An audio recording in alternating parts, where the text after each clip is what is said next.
We don't need politicians to build our future. The proof is standing tall in rural Limpopo. Greetings, my fellow South Africans, and this is Inkari. It's time. Today, I want to show you something that will destroy the lie we've been fed for decades, that we must wait for politicians to change our lives. From Venda to Malamulele, ordinary people have built massive, beautiful mansions with their own hands and money. No tenders, no government housing projects, no broken promises, just land, hard work, and vision.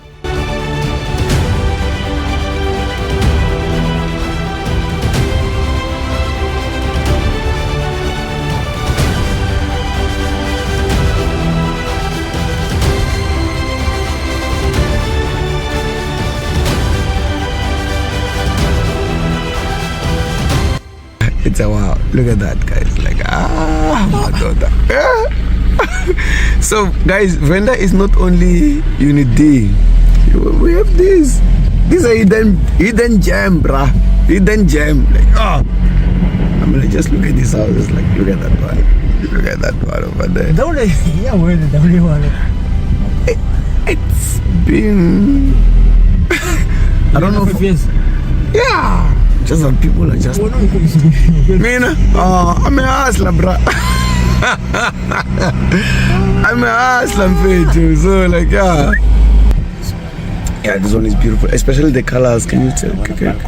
Yeah, imagine waking up for breakfast in the balcony. Like, yo, that would be awesome, man. Like, or enjoying your sunset. Was I the sunset? Hey, you know. So Venda is not only about Unit D, guys. There's also this part.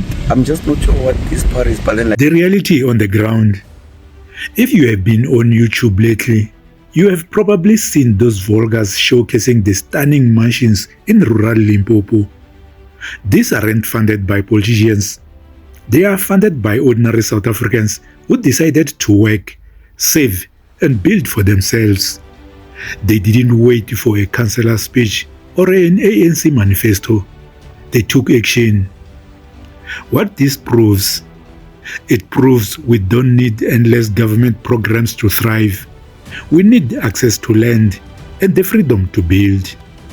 Once we have that, we can create our own comfort, our own wealth, and our own future. Self-reliance is not just a slogan, it's a proven formula, and Limpopo is the case study. Tawiyandun. Welcome to another beautiful video of the beautiful houses in the villages of Limpopo in Venda. You can see this is the deep rural villages of Venda. So this is not another kind of video where I'm showcasing the mansions or the double stories or the triple stories, in this case of this house of town, like your Unit D and stuffs. These are the beautiful houses. The distraction. While these builders are quietly changing their lives, who do we see in the headlines? Tebogo Malaka and people like Collen Mashawana, a man praised for years as a philanthropist, now accused of shady corrupt deals. This is the pattern in South Africa. The people who are hyped up as saviors are often just another part of the problem, while the real heroes, the ordinary people building in the villages, get no headlines. Collen Mashawana, had positioned himself within the IDT to get those tenders. So basically, they were offering you the same thing that Collen is already allegedly benefiting from. Let's dive into that a little bit. We now review and we introduce into this saga the Gauteng businessman Collen Mashawana, who runs that organization, the Collen Mashawana Foundation, and who has a massive following. I mean, he's got 1.5 million followers on Instagram as a start, and he uses these platforms to really advocate or to present himself as a person who's involved in important charity work, philanthropist, because he's making so much money. He's a philanthropist. That's the term right there. And what this article now does, it really casts a shadow of doubt over those, charitable intentions, because we now go into detail into a IDT, Expanded Public Works Program initiative, where Mashawana, his organization got a 60 million rand contract to do EPWP work on behalf of, almost 2,000 jobless South Africans who don't have work at the moment. And instead of, paying them, they frequently shortchanged them or didn't pay them any money at all. And then at the same time, he's also then channeling money into Malaka's property at the Waterfall Country Estate. And now we begin to wonder, are the missing EPWP funds being channeled into this upmarket property in Waterfall Country Estate? So in doing that, Peter, I think let's draw a timeline then from when Collen Mashawana gets this contract, 60 million rand from the IDT, to when this building project in Waterfall begins, and the flow of the money then, if it is linked. How do you pull it all together? So the timeline is pretty tight if you look at it, as a whole. The contract is awarded in mid last year, in 2024.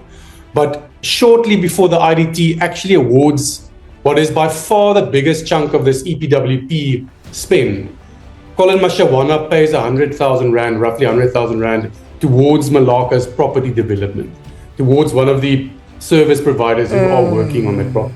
So there's first that payment, and then very soon after that, Mashawana is appointed by the IDT to do by far the most lucrative part of that EPWP work. Then, we go down the line the following year, after the money has started flowing to the EPWP, to the Collen Mashawana Foundation for this EPWP work. Then Mashawana makes another payment of roughly the same amount. And these are just kind of some of the kernels. There are other payments from a contractor who's also working on the Waterfall plot, who pays for things like a construction container and certain piping that has to be installed on the plot, etc. And these payments, our records at this moment show, continuously and frequently happen right after the Collen Mashawana Foundation gets money from the Independent Development Trust. And in the meantime, the EPWP workers themselves on the ground are not getting paid. This is what I've said to me, guys. With all of this money flying around, can you at least pay the most vulnerable part of society? They don't have a person that can siphon 60,000 rand to them across the table. They don't have people who can just give them 100 million rand contract. At least do the work. And what is upsetting about Collen Mashawana is you want to be considered as a good person. The very first thing about being a good person is paying people their salaries. Yeah, we're using this acronym, right? EPW, whatever. It's the Expanded Works Program. These are people that you see next to the road picking up litter, people who are cleaning clinics, you know what I'm saying? And they paid less than 2,000 rand, right, Peter? Yeah, so in this instance, the salaries on average were about 1,800 rand a month. So it's not a lot of money, and it's frequently backbreaking work. It's long hours, as you say, cleaning streets, working at rubbish sites, etc. It's just to get a little bit of employment going in a country that has got a crippling unemployment crisis. And you say that you reached out to Collen Mashawana, sent him 19 questions, but all you got was a broad response saying, basically challenging you, if you've got proof, to take it further, right? Exactly. And that always also becomes like an interesting element to our reporting, is when we go to affected parties and we say, listen, we've got these 19 or 20 detailed issues that we want to unpack with you. We want to give you a fair opportunity to rebut, some of this issue and give you, opportunity to comment and all of that. And then when they respond in these very broad terms, just a couple of paragraphs, and, ignore all of those detailed questions, then, definitely it just kind of fuels the suspicions, really. If rural Limpopo can do it without the help of the state, what's stopping the rest of us? We have wasted too many years waiting for politicians who only show up for votes and photo opportunities. It's time we learned from these builders and invested in ourselves. Self-reliance is the way to go. Serious, sending your way, Ayan.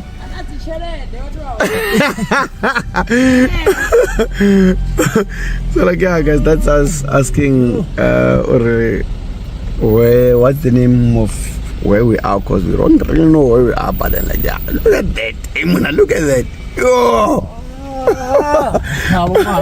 Okay, Bon. Okay, besides that, look at this double store over here. You wouldn't tell this is a double store. They weren't even elevate. Hey, obvious. Yeah, elevation. Yeah.